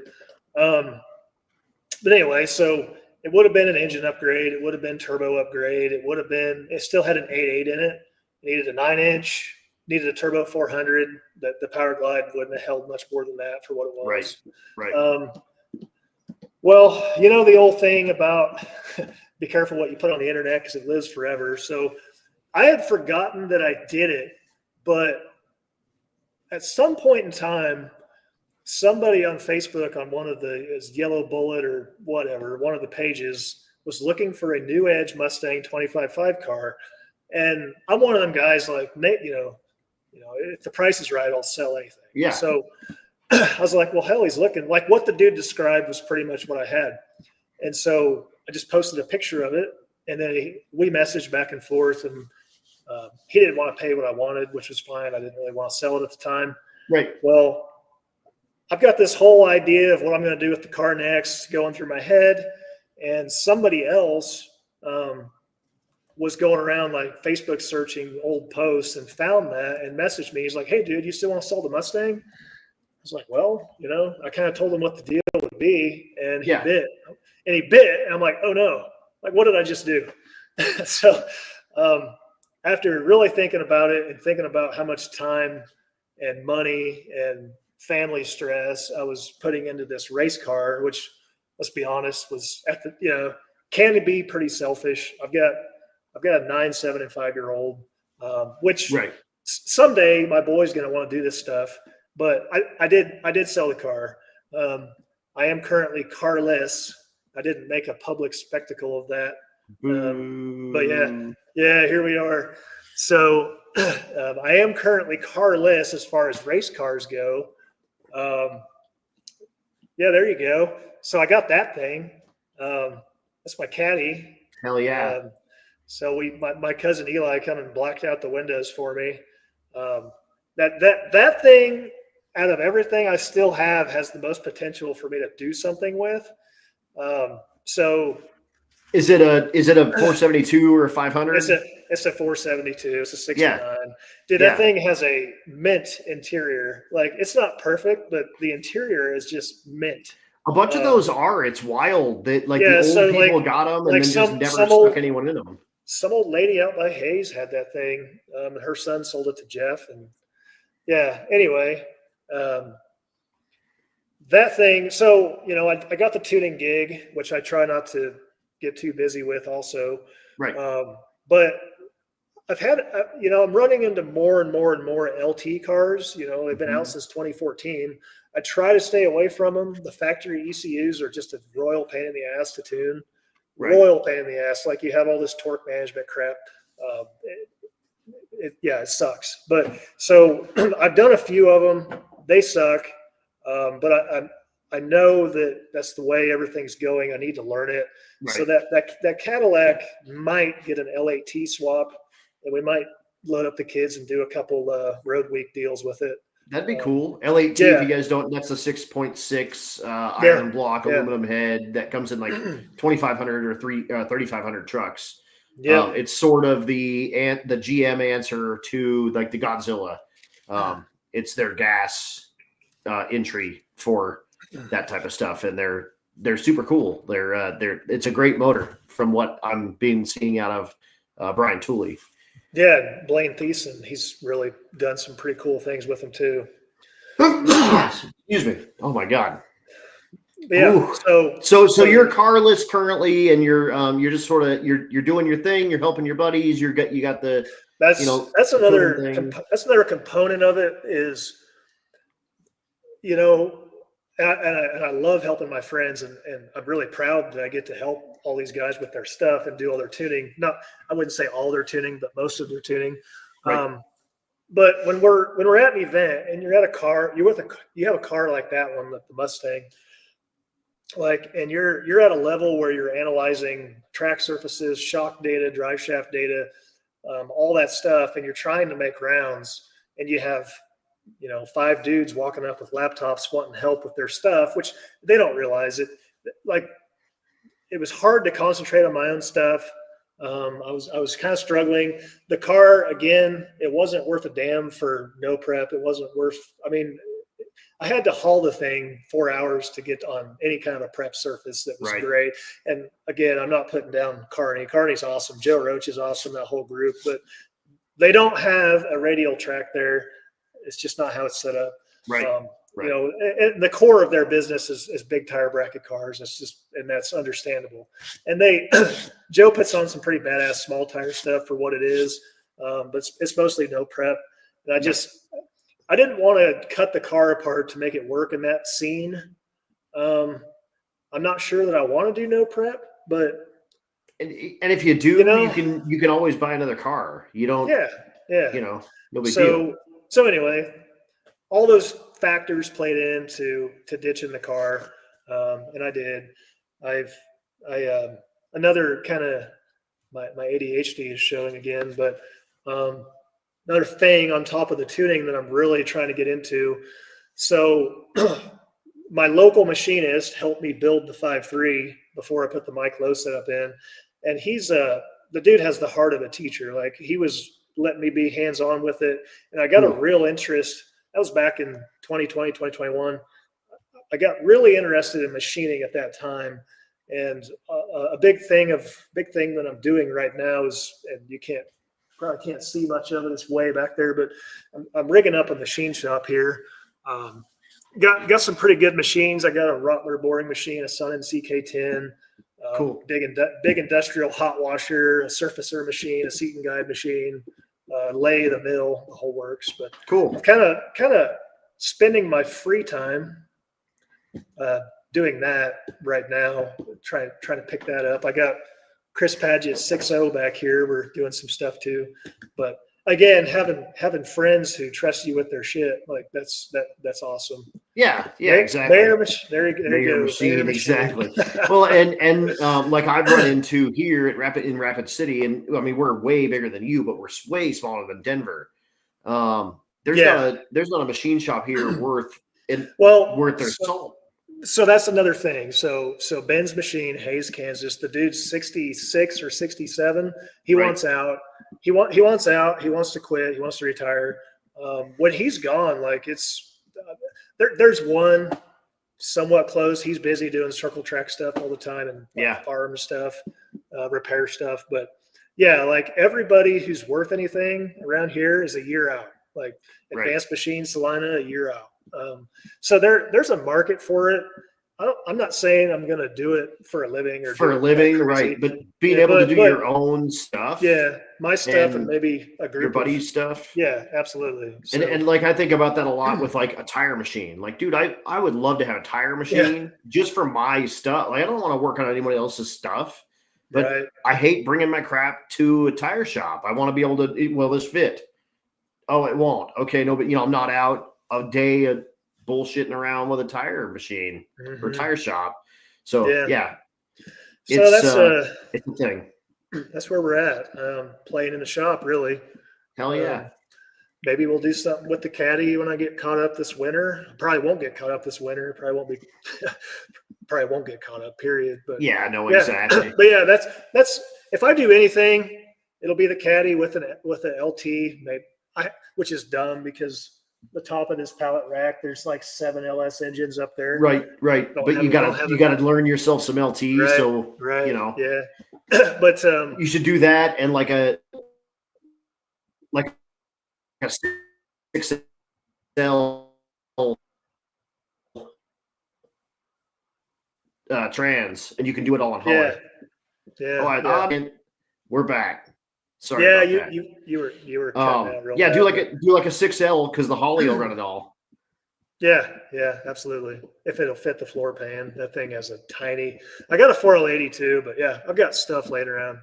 As far as getting back on the scene, my mind changes about 52 times a week, so don't mark my words. But I've got the itch horribly to have a stick shift car. Oh yeah, and like I want it to be easy. I mean, as easy as I can. So when you're stick shift, you got to be light. So I want a bolt-on car, which would be a Fox body, lightweight bolt-ons, Fox body. T56 deal, face-plated deal, all motor, like 500-600 horse LS, all motor, no turbos, no junk. Like totally, go run 10s with it. It'd be amazing. That's what I want to do. Hell yeah. Yep, that's what the Malibu turned into. It's an NA car. I don't want to put a bar in it, so it's an 1150 car. but sort of, running an 1150 index car. I'm hoping that it's going to be like a 1090 car that I can just, short shift to 1150s. But that's its plan. It's a high revving 366 LS2 setup. That's awesome. Same deal, light, and it's in a Malibu, it's in a G body. It's not as light as a Fox, but it's lost almost 600 pounds without the blower on it. So nice. It's gonna be sweet. Yeah, I know everybody has a Fox, but they're easy. And I'm an opportunistic guy. Like if the right Nova or G body or whatever came up on Marketplace, it'd be an option. I got that stupid little that 440. Gosh dang it, that Rambler. I got that Rambler. Oh right. It's a crew cab, but it's really, my wife kind of fell in love with that one. It's green. It's her favorite color. It's got a little inline 6 in it. I'll probably just tune it up and get the brakes going and just have it. Yeah, Stevie had one of those. It was a Rambler American 7. Or no, was it an American? No, it was a classic Rambler Classic 770 inline 6. This thing's a 63 Rambler American 440. Okay, so the American's kind of the smaller, kind of semi-cooler one. Yeah. Stevie's like, oh, what now? Actually, we went. I was out of town. She sent me a Facebook Marketplace message for not a Pinto, a Vega wagon. So we went and looked at a Vega wagon. So we might be Vega wagon rich soon. Worse things in the world than your chick wanting a Vega wagon. So no kidding, right? I'll take it.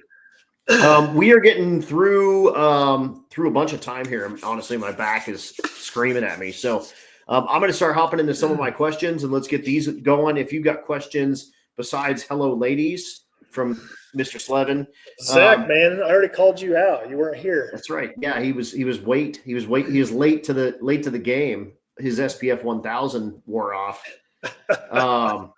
But I've got questions I want to ask. If you got questions you want to get answered from Mr. Dopita, throw it up over here in the chat. Oh, hey, I don't want to forget. So you started announcing in 2020. 2020, yep. And that's when you were calling me Dopita. So my entire life, telemarketers, people we don't know, whatever, like, no, it's Doughpita. I always have to tell them it's Doughpita. Right. So it's just been ingrained in me that it's Doughpita. My dad has a family friend who went to the Czech Republic, which he went to where the old Bohemia was. We're Bohemian. My great grandfather came over at the turn of the 20th century. Okay. But anyway, apparently it is Dopita, actually. Yes. And it is old country bohunk for drink up. So Dopita. Drink up. Nozdravie, Dopita. I love it. I love it. Cheers, drink up. Cheers, drink up. I dig on that. Hell yes. You were destined to be on this show. Who knew? What is the largest thrash that you've been a part of? Oh man, a few. The head gasket ordeal was the longest one, and it's really just because of the way that car was together. We had to pull the whole front end off of it. One of the most intense ones was we were at Codor.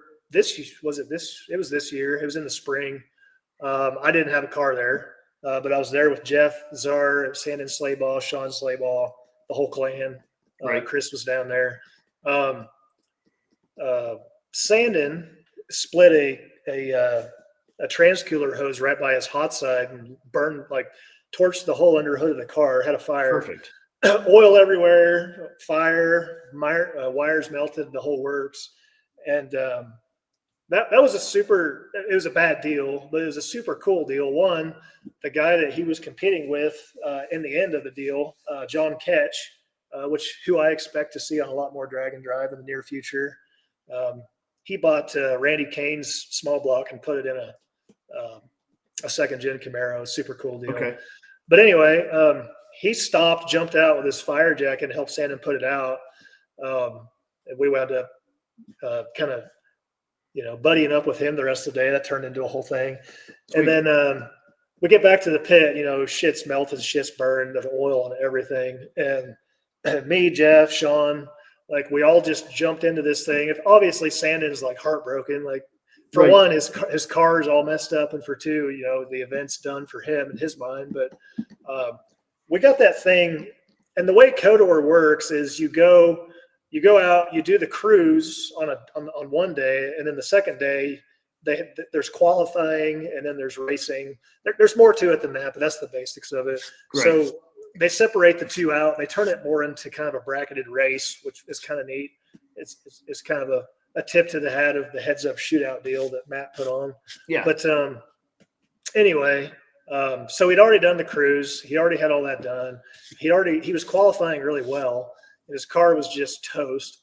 So we get back to the pit and just start thrashing on this thing. Like we're calling parts stores where I'm pulling apart wire loom and pulling melted wires apart and putting tape on everything. And right. I wound up getting in his tune and turning off the IAT and the coolant temp sensor and everything that was burnt up. Like we just made this thing run. Sean was cleaning oil off everything. Jeff was, we were just all teaming up on this thing. And I think we had him turn around like within an hour. Because awesome. it was tight because they had to start competition really soon. And we just kind of teamed up on it and thrashed that thing out. That was a cool thing to be a part of because we made it work, and he did go all the way to the finals and lost to John Ketch. Cool. But still, like it was kind of one of those hero stories, Yeah. So that was cool. But I haven't. There's more of them. Seth Slayball's transmission ordeal at Pueblo that one year, we used the portable lift all night long. Right. There's been a few, but nothing insane, I would say. Yeah, I know there's still like stuff that you can talk about. It's it's cool stories for sure. Yeah. Hell yeah. Yep. This will be a good one for you since you sell everything. Tell me about the one that got away. Which one did you sell you shouldn't have? Well, shit, like every single one of them. At this point in life, I wouldn't mind having the Impala back. All the fun. I sold my car. My friends probably remember better than I do. It probably would have been like May. And so this whole season I've watched all the cool shit happen and I couldn't go do it. Right. And, obviously I would like to be able to. Right. Yeah. I miss the Mustang. I really do wish I would have shelved the Impala and just had it here because it was a super cool car. It had family history.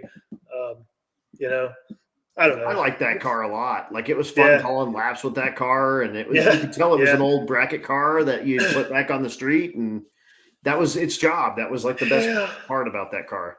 Dude, I've had so many cars since high school. I can't really say of just one that's like got away. There's been a lot of them get away. But yeah, I'd say the Impala of everything that left because it left. It's in Pennsylvania. It's never. It's not just up the street. You can't walk across the street and see the El Camino kind of thing. Right. So yeah, Chris Paget, you're busy machining an engine. Austin wants to know what your lead time is on dynos. You're not really even like looking for dyno work, right? I'm really not, Austin. Unless if it's like yours personally, I would maybe help you out, but. I don't need work. I don't need clients. Chris Paget runs a shop. I tune for him. Jeff Zur runs a shop. I tune for him. I tune Sand and Seth, Sean's when I can, which they're getting more self-sufficient by the day. We switched them all over to Holly and they picked it up really well. Right. But yeah, there's always something to do. And I work full time. I work on a midstream gas pipeline doing measurement. It's hard to walk away from that. I know like it's tempting some days to come do this, but who wants to ruin a hobby, Right. So right. I try to only tune a couple times a month because it does eat up half a day on a Saturday. And so, yeah, Seth, yeah. Okay, Amish boy, get on your cart and buggy and ride your horse. That's right. But yeah. Short answer, Austin, I'm just not really looking for work at the moment. Yeah, and I mean, it's again like if it was his, that you would maybe work with him on Sure. something or Yeah. whatnot. But it's not like you're like putting an ad on Facebook, like come bring your crap in here. No, absolutely not. No. Don't. Yeah, you got three kids, you got a wife, you got a job, you got a machining job, you got stuff. Like it's The not like you're beauty, looking to fill your time. the thing about tuning is, more than half the people want to be here to watch, which is very understandable. And I'm out here in the middle of nowhere. People like Paget has to trailer shit like 3 hours one way to bring me stuff. Right. So like, it's hard to dedicate time slots to that. What the machining, I can come out here at 9 p.m. and do it like any day of the week. Right. So I'm trying to move that way because it's easier to fill in the time slots. Yep. But tuning, like you're dedicating your Saturdays to doing this, and it can be painful.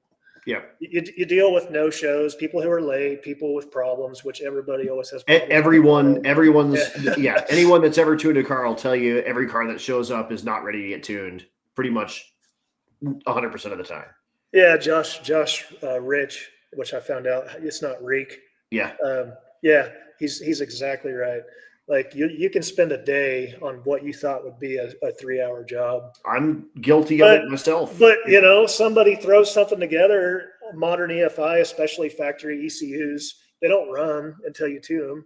Right. So they show up to the dyno and things are falling apart and leaking and catching fire. I've had massive fires. I've had drive shafts fly out. I've had the whole works. It's a risky business too, to be honest. It can be scary, but yeah. Yeah, hell yeah. Yep. So not never is the answer. Hey, talking about me. Yeah, great. We are. Whatever. What is your favorite racetrack? Carney. Hell yeah. KRP, man. And it's that atmosphere has always been awesome. Dad, growing up, Dad bracket race, mostly at Great Bend, but we'd go up to Carney. I ran high school classes at Great Bend here and there, but we weren't doing it every weekend. We were very hobbyist, I was running the 65 El Camino in high school, running 13s or whatever it ran. But Carney's always had this very, very cool vibe. Like the crowd's into it. There's always a crowd.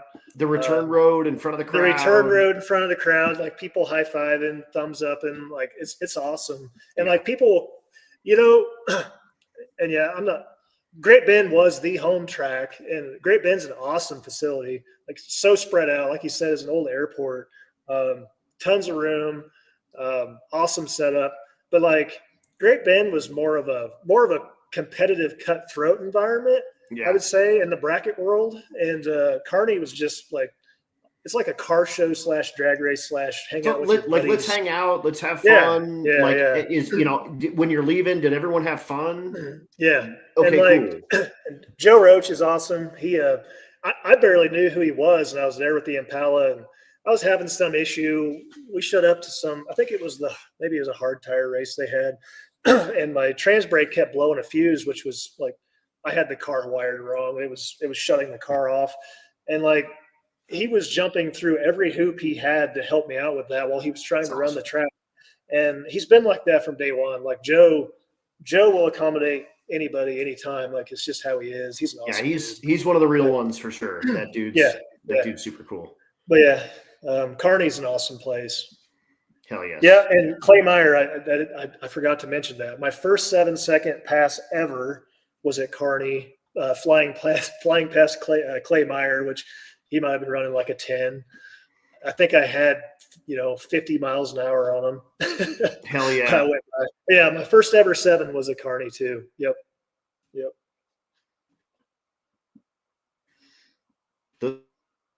That's some of the best wind out here. I think it's kind of messing with the cables and the internet and whatnot. You're back. Yep.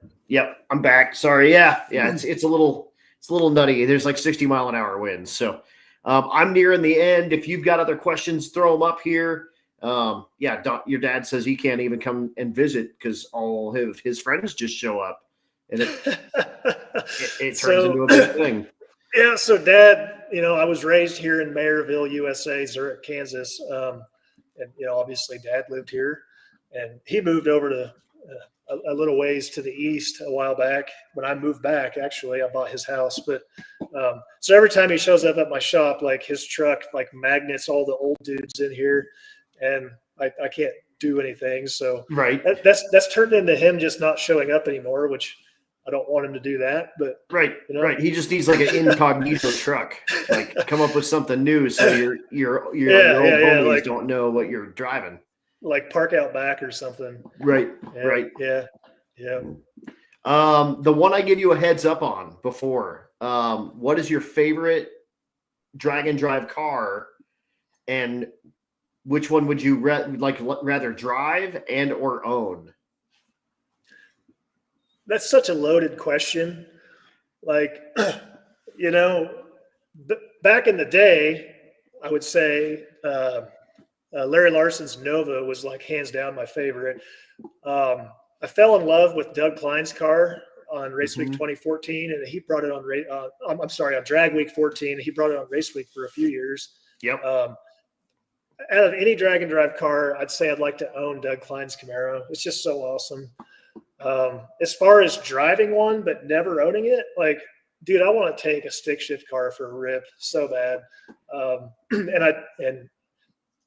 would say it's no longer a drag and drive car, but who doesn't watch Cletus, right? Right. I would jump in.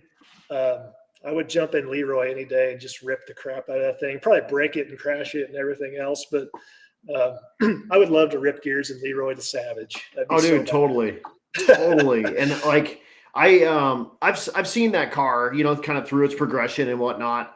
I got a really, really close look at that car at FL2K. I was doing top end interviews, and he had just run like 690 something, 696 or something like that.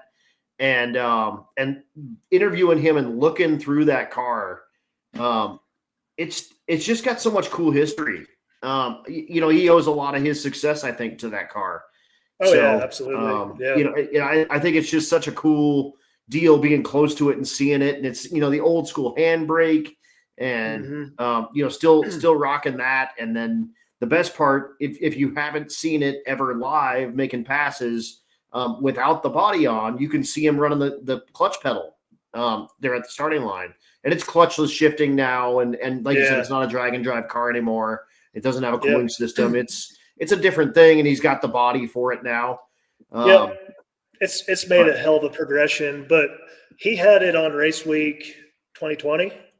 Correct. And that's when I got close up to it. And it was, it still had the Corvette trans in the back and all that jazz. And I'm not sure. I'm sure it was face plated, but just watching that thing, it was absolutely violent. It's like I just want to get in that thing and rip them, man. Oh yeah. I don't know why. And Any badass stick car, I would love to wheel. I'd love to wheel John Puckett's car. That'd just be a riot. Like, dude, wheelies, jamming gears, the whole works. Like, you can make 10 seconds feel like a rocket ship with a stick shift. And that's an 1150 stick shift car. There's a lot of shit going on. And my car now, we went back to NA. So I did a 456 gear. It has a 297 first gear. So it's like, 1, 2, 3 happens probably in 150 feet. It's pretty sweet. It's stick shift life for the win. Josh Flint, he's got a sweet twin turbo Coyote face-plated T56 car. He just won the Mod Nationals driver mod class with his car, and it's a Fox Mustang. I totally forgot what Chris Padgett said. Yeah, so when we were on Codor this year, Jeff brought a ZL1 Camaro that it's a whole story in and of itself, but it's just a 5th-gen Camaro, but it's a stick shift car, twin turbo. And he had me, he asked if I wanted to drive. Like, hell yeah, I want to drive. So we're out cruising around Oklahoma City in this thing, and like I used every gear all the way up and downshifted back in traffic the whole time. And like, I'm just, I'm ripping through the whole thing all the way down to first gear, slowing down and doing the whole thing. And he looks at me, he's like, you have to do that? I'm like, well, hell yeah, I have to do that. I have 6 gears. I need to I'm going to use every single one. shut up. Yeah. But yeah, Are you driving? Occasionally I'll get somebody in here with a stick car on the dyno, and you finish every dyno tune with a little street drive, and I get the bug every time. Every time I run a stick shift car, I get the bug. Hell yeah. Yeah, it's likely in the future. We'll see. I dig it. Yeah. And of course, Doug Klein's car, that thing, it was all metal. It wasn't all steel. Yeah, a lot of the stuff was aluminum. Had an aluminum front clip. Yep. Yeah. And I think it had aluminum trunk panel as well. But the paint that was on it was all it looks different than fiberglass. You can tell it's metal. Even if it wasn't steel, that was such a cool car. It was a Larson car too. And Larson car. It had a Proline twin turbo big block. I wouldn't be able to afford to maintain it, but I'd look at it. Yeah, no, that car was absolutely badass. He sold that car. I think he's building a new car. Oh, he sold it. I didn't know that. Yeah, it's gone. I see. It's gone. So it's somewhere on the East Coast, but the rumor has it is that he's coming back with something else, and I don't know what it is, but he sold that car a number of years ago, actually, probably 3 or 4 years ago now. So, yeah. Didn't know that he's been off the scene so long. He has. Yeah. I am nearly done here. If you got anything else you want to put in there, and of course, yes, a stick car does have a soul. It's a whole Josie, different thing. he knows. He knows what's up. That Datsun was my first taste of a boosted stick car, which is a whole nother realm of awesomeness. Yeah. Yeah, absolutely. Trailer or no trailer? Like drag and drive world. Oh, Chris Patch is the only hardcore one in our group. We all have tow rigs and nice shit. Yeah. I wish I could say I was that hardcore. If I had, depends on the car, but if you already have a truck and a tow rig, who wants to beat themselves up with no AC and drive 500 miles to the track to start? Like, put me in the tow rig. I'm a pussy. I'll admit it. I get it. It's all good. What about on a drag and drive? Trailer on the back of the drag and drive car as well? I've done it both ways. So the truck had no trailer, but it was a truck, which wore my dad out throwing the totes of tools in and out every single day. Right. And then the first year we did the Impala, I didn't use a trailer. It had a massive trunk. Right. But we weren't able to switch tires because of that, and that caused the funny scene in the mountain drive in the rain. Yep. So I came back after that year, and every year since I pulled a little trailer. It's the easy way to do it. I'm not going to pretend like I'm hardcore about it, but I prefer to use a trailer. It's a lot easier. I'm the same way. It's just You don't have to unload that shit every day. Oh yeah, unhook your shit, change your tires, and go. Yep. Yeah. There you go. That thing was a Jeep pickup bed. Okay, like a J truck. I'm not a Jeep guy, but obviously I don't like the 70s or something. That's the one, Josh. You're looking at it. So that trailer was in the trees. So where my house is, there's 2 abandoned houses right across the alley that haven't been. Nobody's lived there for like 10 years. This thing was growing up with trees growing through it, like right next door. And I figured out where the dude was who owned the property and bought it for like $200. And it was already a trailer. So put new tires on it. And another dude, Caleb Parson, kind of a local dude, has a whole pasture full of pasture art, I call it. But he had a topper that fit that thing. So that was my OG trailer for drag and drive. I dig it. I still have it. Yeah. You still have it. That's the one. My Nicholas bought that. Gosh dang it, I'm so bad with names, but that dude come and bought my trailer last week, and my wife joked at me. She's like, "Well, at least you still got the trailer that you deserve to have." Oh shit. My last question for you is this can kind of be universal for whatever drag and drive or a dude wanting to start a tuning business or a dude wanting to start a machine shop or whatever. What advice do you have for newbies? Just do it. I've been trial by fire my whole life. Which I got from my dad because he's dabbled in everything too. Right. But just don't be scared to just go do it. That sounds kind of arrogant, but I always approach it in a way that I start out like, with the tuning, it was doing buddies' cars. It was the understanding that this thing could blow up at any minute. Right. And it'd be your fault. Yeah. Like I'll accept that. So having a group of friends who is into this stuff helps, who kind of helps me help myself. Right. It's been the same way in career too. Like I went to school to be an automotive tech. I got to admit, my dad spent crazy money putting me through Wyotech to go make $10 an hour at a dealership. Right. 3 years into that, I realized that might have been dumb. Which back then mechanics weren't getting paid what they are now. Like it's pretty lucrative now because nobody does it. Everybody. Right. Oh, are we locked up? Are you locked up? Uh-oh. Did I lose you? Are you there? I'm there. No, you're there, man. I got you. We're back. Yeah.